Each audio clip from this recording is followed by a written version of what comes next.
మాటలైనా మనసైనా పరిపూర్ణంగా అర్థం కావాలంటే ఎదుటి మనిషి మీద నమ్మకం, అభిమానం ఉండాలి. కానీ నిర్లక్ష్యం, చులకన ఉండకూడదు. నవ్వుతూ కనిపిస్తే బాధలు లేవని కాదు, కలిసిపోతూ నవ్విస్తే బాధ్యతలు వదిలేసినట్టు కాదు, ఒంటరిగా ప్రయాణం చేస్తే బజారున పడ్డట్టు కాదు, పని మీద పలువురితో మాట్లాడితే నిరూపించుకోవలసిన అవసరం లేదు. అండగా ఉన్నవాళ్ళు స్నేహితులైతే నమ్మినవాళ్ళు శ్రేయోభిలాషులు.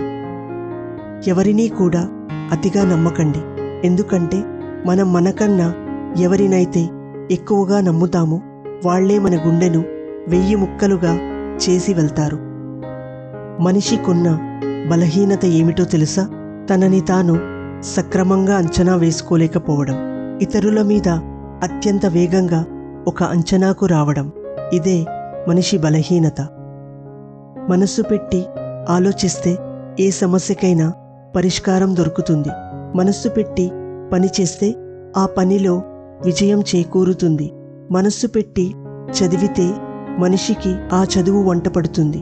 మనస్సుతో చేసే పనులు ఇంత మంచిదే అయినప్పుడు మనసుతో చూసే మంచితనానికి కాక కళ్ళతో చూసే ఆడంబరాలకు విలువ ఎందుకు ఇస్తారు?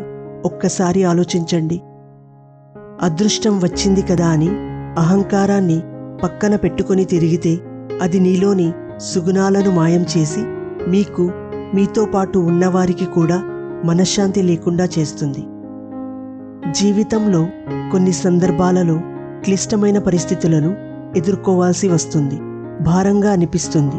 ఏమీ చెయ్యలేని పరిస్థితి వస్తుంది. అప్పుడు మనం వెతకవలసింది సహాయం చేసే చేతుల కోసం కాదు, మనలో ఉన్న శక్తి కోసం. ఆ శక్తి పేరే ఆత్మవిశ్వాసం. ఎప్పుడైతే ఆత్మవిశ్వాసం కోల్పోతారో అప్పుడే జీవితాన్ని కోల్పోయినట్లే. జీవితం అంటే ఎంతమంది మనతో ఉన్నారన్నది కాదు, ఎంతమంది విలువైన వాళ్ళు మనతో ఉన్నారన్నది ముఖ్యం. రంగురాళ్ళు వేళ్ళు ఉన్న ఆణిముత్యంతో సమానం కాదు కదా. గొప్ప గొప్ప విషయాలు మౌనంగా ఉన్నప్పుడే రూపుదాల్చుకుంటాయి. ఎందుకంటే మౌనంగా ఉన్నప్పుడే గొప్ప ఆలోచనలు వస్తాయి.